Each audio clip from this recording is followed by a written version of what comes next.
Programa 43. La transición democrática en México. En este programa conocerán algunas características de la transición democrática en México.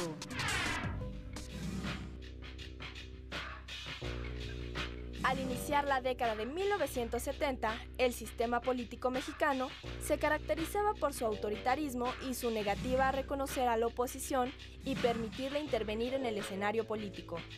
El partido oficial era la única vía reconocida para acceder a algún cargo de elección popular. Los medios de comunicación estaban sujetos a un escrutinio constante y había muchas restricciones a la libertad de opinión en cuestiones políticas. La represión de los movimientos obreros y políticos, así como del movimiento estudiantil de 1968, llevó al desencanto de buena parte de la población mexicana. A principios de la década de 1970, la sociedad mexicana se había transformado completamente.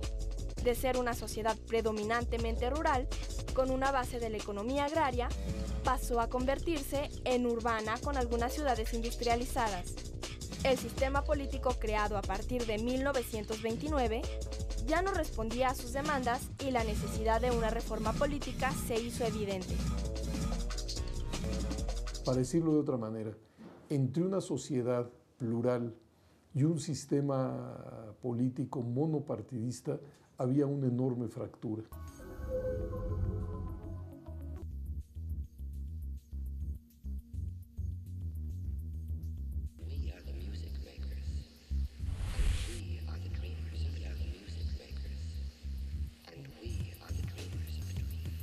Bueno, yo creo que la causa más profunda de esta transformación es que México era ya, desde los años 60 y 70, una sociedad modernizada. ¿Qué quiere decir esto?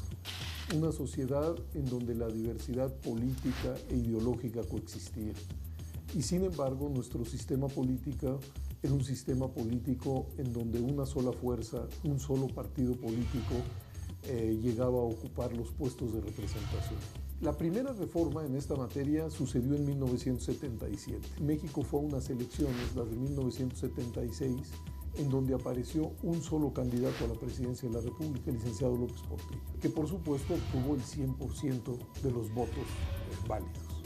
En aquel entonces el partido tradicional de oposición, Acción Nacional, no pudo postular un candidato porque en su asamblea no llegó a un acuerdo. Y entonces el secretario de Gobernación de esos años, Reyes Heroles, diseñó la reforma del 77, permitió la entrada de nuevos partidos al mundo electoral. En aquel año el Partido Comunista Mexicano, el Socialista de los Trabajadores y el Demócrata Mexicano, pero en sucesivos años entraron otros partidos y modificó la fórmula de integración de la Cámara de Diputados, agregando 100 diputados plurinominales. ¿De qué se trataba? De inyectarle pluralidad a la Cámara de Diputados. Esa fue la primera reforma. Y México vivió a lo largo de los últimos años 60, de los años 70, una enorme conflictividad. Conflictos en los centros de educación superior, conflictos en el campo, en el mundo laboral. Apareció en México una guerrilla urbana y una guerrilla rural, nuevos partidos, nuevas publicaciones. Y creo que es esa diversidad política e ideológica la que impulsa a sintonizar las instituciones de la política con esa realidad. Y eso sucede entre 1977 y 1997. Se llevan a cabo una serie de reformas sucesivas que primero permiten la entrada de nuevos partidos políticos, que crean nuevas instituciones electorales para inyectarle condiciones de imparcialidad a la contienda y finalmente reformas que tienen que ver con crear condiciones equitativas en la contienda electoral. En las elecciones presidenciales de 1976 solo hubo un candidato, José López Portillo, por el PRI. Además, la apatía de la población se hizo evidente en los altos índices de abstencionismo.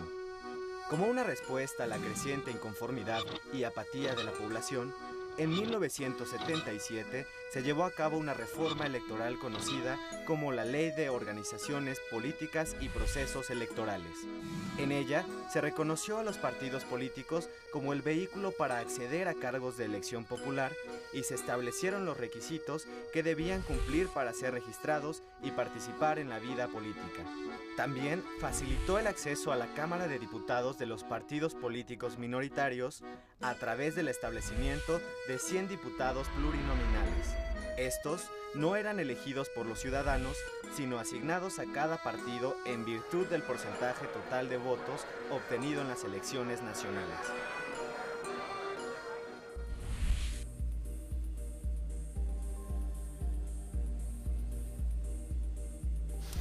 Una vez que nuevos partidos entran a la escena electoral y una vez que en la Cámara de Diputados convive de mejor manera la pluralidad, pues por supuesto que las fuerzas opositoras van a demandar nuevas y más profundas reformas. Hubo reformas en 1986, en 93, en 94 y en 96, lo cual nos habla de que era necesario ajustar demasiadas cosas. Pero para no abrumarlos, luego de que entraron los partidos políticos a los que artificialmente se mantenían marginados, se modificaron las instituciones electorales. Quizá algunos recuerdan que en 1988 fuimos a unas elecciones realmente competidas, donde el procesamiento de los resultados fue muy cuestionado. Metafóricamente se habló de la caída del sistema. Fueron aquellas elecciones en donde compitieron por el lado del PRI Carlos Salinas de Gortari, por el lado del Frente Democrático Nacional el ingeniero Cuauhtémoc Cárdenas y por el lado del PAN Manuel Cloutier. Eran ya elecciones auténticamente competidas, pero a la hora de procesar la información, pues esta no fluyó con suficiencia y hasta la fecha se sigue discutiendo los resultados de aquella elección. Ese fue otro acicate para una nueva reforma. En 1989 y 90, la Comisión Federal Electoral desaparece y se crea el Instituto Federal Electoral, y en esa reforma se crea el Tribunal Federal Electoral. Ya existía un antecedente, el Tribunal de lo Contencioso Electoral, pero un tribunal para desahogar los conflictos electorales por una vía jurisdiccional. Y creo que la última gran reforma, la de 1996, fue la que logró crear condiciones equitativas de la competencia. Ya en 1991 y 1994 creo que el IFE computó con pulcritud los votos. Sin embargo, las condiciones de la competencia eran muy asimétricas y en 1996 los diputados lo que hicieron es, para reformar esas condiciones de la competencia y hacerlas equitativas, incrementar el financiamiento a los partidos, repartirlo de manera más equilibrada, poner topes a los gastos de campaña, multiplicarlas como las facultades fiscalizadoras del Instituto Federal Electoral, establecer qué tipo de financiamiento estaba prohibido y por el otro lado el legislador reformó la manera en que los partidos políticos iban a tener acceso a los medios y por la vía de equilibrar las condiciones en los grandes medios masivos de comunicación y de incrementar el financiamiento a los partidos, creo que se construyeron esas condiciones equilibradas. Las elecciones presidenciales de 1988 generaron gran expectación entre la población mexicana. La participación de la ciudadanía aumentó considerablemente a favor del candidato de la oposición Cuauhtémoc Cárdenas. A pesar de ello, se declaró el triunfo del candidato del partido oficial, Carlos Salinas de Gortari.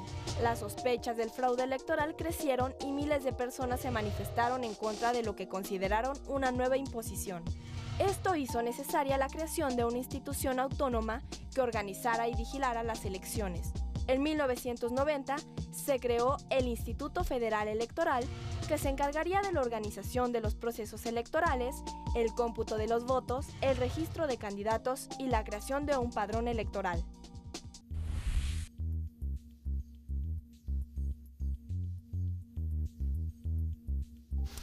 Bueno, la ciudadanía jugó un papel fundamental, no solamente porque a lo largo de todo este proceso acudió a las urnas a votar, que eso es algo muy importante, sencillo pero muy importante, es la piedra de toque de cualquier sistema democrático, sino porque además son ciudadanos los que en el Instituto Federal Electoral son los funcionarios de las mesas directivas de casilla. Pero ya en términos más generales, este proceso de transición democrática también estuvo acompañado de la emergencia de un número muy grande de agrupaciones no gubernamentales en muchos terrenos. Tenemos hoy en México ONGs pues, que luchan por la vigencia de los derechos humanos o por los recursos naturales o organizaciones feministas o gays, es decir, además de las añejas organizaciones de la sociedad como sindicatos, agrupaciones agrarias, agrupaciones empresariales. Y yo creo que esta trama también tuvo un jalón en su construcción durante los años 70, 80 y 90. Y bueno, pues son ciudadanos también los que generan el contexto de exigencia a los partidos a través de las organizaciones de observadores electorales. Son ciudadanos los que realizan pues, la crítica académica a lo que sucede en el mundo de la política. Son ciudadanos los periodistas que hacen el seguimiento de la vida pública en México.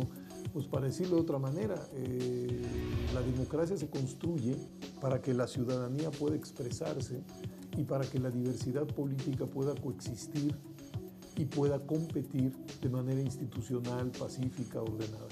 Por desgracia, la participación viene decreciendo. No tengo aquí ahora las cifras, pero si uno compara las elecciones intermedias de 91, de 97 y de 2003, la participación ha venido cayendo.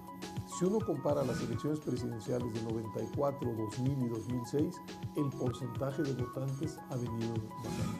Y yo creo que este es un foco, una llamada de atención, sobre todo a los partidos, a los gobiernos, a los políticos, porque también hay que decirlo, parece haber un cierto desencanto con la actividad de la política. La democracia no aparece, no cae del cielo, sino que es una construcción, y una construcción que ha costado muchos trabajos, muchos conflictos, incluso ha costado muertes, sacrificios, pero que finalmente estamos logrando, nunca hay que echar las campanas al vuelo, pero estamos logrando que esa diversidad que se encuentra en las escuelas, que se encuentra en los centros de trabajo, que se encuentra incluso en las mesas de las familias, que esa diversidad pueda convivir pues, de manera natural y armónica. En la década de 1970 se dieron los primeros pasos del proceso de transición democrática en el país a través de leyes que facilitaron a la oposición el acceso a los cargos de elección popular. La creación del IFE en 1990 y la creciente participación ciudadana fueron otros elementos que impulsaron la democratización de la vida política mexicana. Sin embargo, al iniciar el siglo XXI, aún existen varios retos que se deben afrontar.